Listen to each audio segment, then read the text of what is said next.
Today's video is on the Aircraft Navigational Plotting Board Mark IIIA, patented by Philip Dalton in 1933, and having that patent application granted in 1935.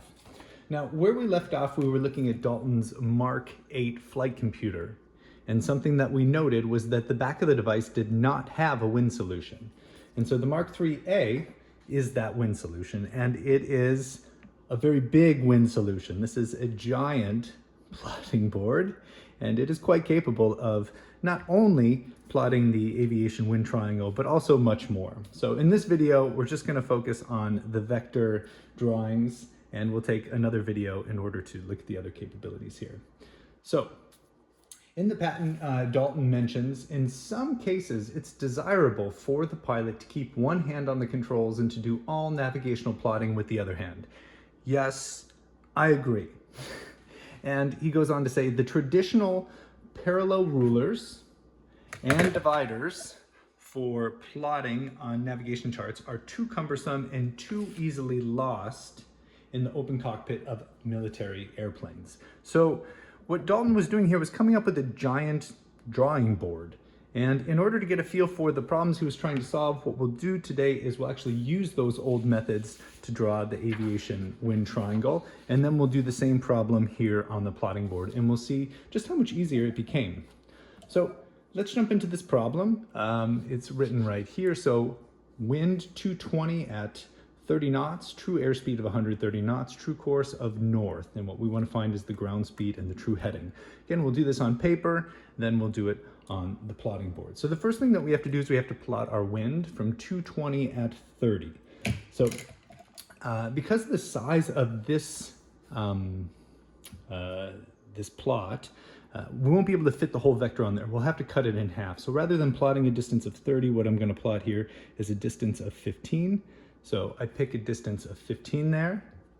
Got my divider set for that. And then I set the parallel rulers here to a heading here of 220. And from the middle of the plot to 220, I pick off my wind direction. So that's a dot right there. And what I'll do is I'll go in and label that. The US Navy would have labeled this as E and this as W. Talk more about that in a second.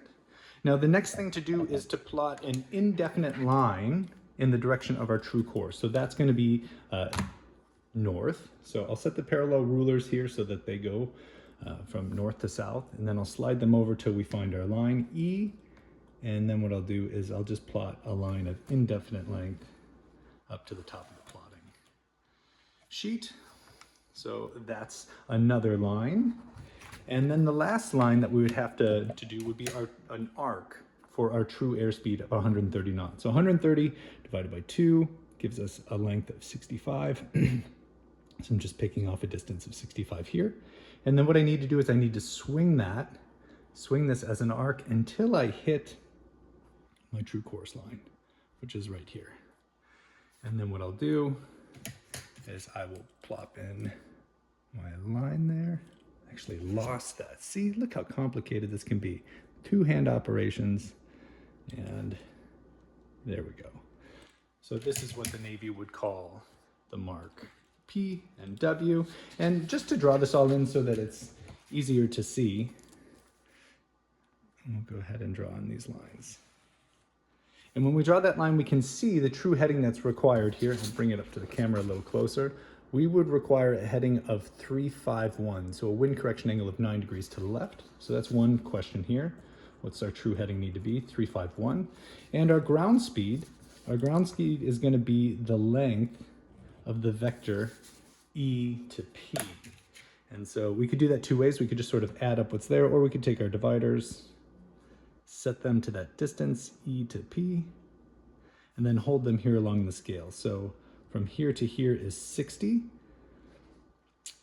which we're doubling. And then from here to here, plus we've got, it looks like 15, 17. So 17 doubled is going to give us 34, plus our 120, so 154 knots is what we're looking at based on this drawing. So you could tell with all the manipulation of all these tools, if you had to fly an airplane at the same time, it would be a little bit crazy. So let's do the same problem now on the Dalton flight computer. Or sorry, on the Mark III plotting board. So the first thing we have to do is we have to plot our wind, and we do that by setting our true index, which is down here, to 220. So I slide that over and I set my true index here on 220. Now we're going to do this all with one hand, so I'm going to take a pencil, actually use a marker here so that it's easier to see. And we're going to mark our wind speed, a dot here, at 30. Again, I've got a line here, 220 and an arc of 30, and that is where my wind will be. So this is the point E that we drew before, and the center of the device would be W. Now we turn the true index up here to our desired course, which is 0 or north. And the next thing that we're going to do is we are going to follow this line. It's almost like these vertical lines here are parallel dividers. So we follow that all the way up until it intersects with our true airspeed. And remember, our true airspeed are these arcs. So we go all the way up here to 130 and mark that as our point P. So in order to find our ground speed, what we would do now is we would add up the distance of this total line. Again, we don't have to pick off a distance. We can see that this is about, I don't know, 22, and this is about 128. So that looks to me like it's going to give us a ground speed on the plotting board of about 150. So roughly the same answer there. And in order to find our heading, what we next do is we turn the true index until the center line intersects with P. And so I'm rotating that, and here the center line goes through P, and we can read right here our true heading that we need, which is 351. And actually, you could actually see it's a little greater than 351, but that's the same answer that we got when we did our scaled drawing. So you could tell that the plotting board makes it unnecessary to manipulate all of these other instruments. All you have to draw are really 2 dots, and you can get all the information that you need. Now, if you wanted to draw in those lines, you certainly could. It's just, doing that in an airplane would be, a bumpy airplane would be tough. But there's no reason that we couldn't fill them in here, just to show that we're talking about the same triangle. So I'll just draw a quick line, takes us up to here. And again, draw a line here from P down to W. And we have our line here from E to W. Why am I doing this?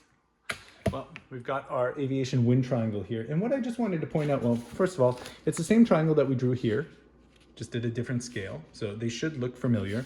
But on modern flight computers, when we're doing this on an E6B, and I've already solved the problem on this E6B style computer, where we've got our true airspeed here of 130, and it's giving us our speed of about 152 knots. But what I wanted to point out here is that if we flip this upside down, what we have is the same triangle here, and it's actually almost the same scale. So if I were to label this, I would have point E and point W, and up here we would have point P as well.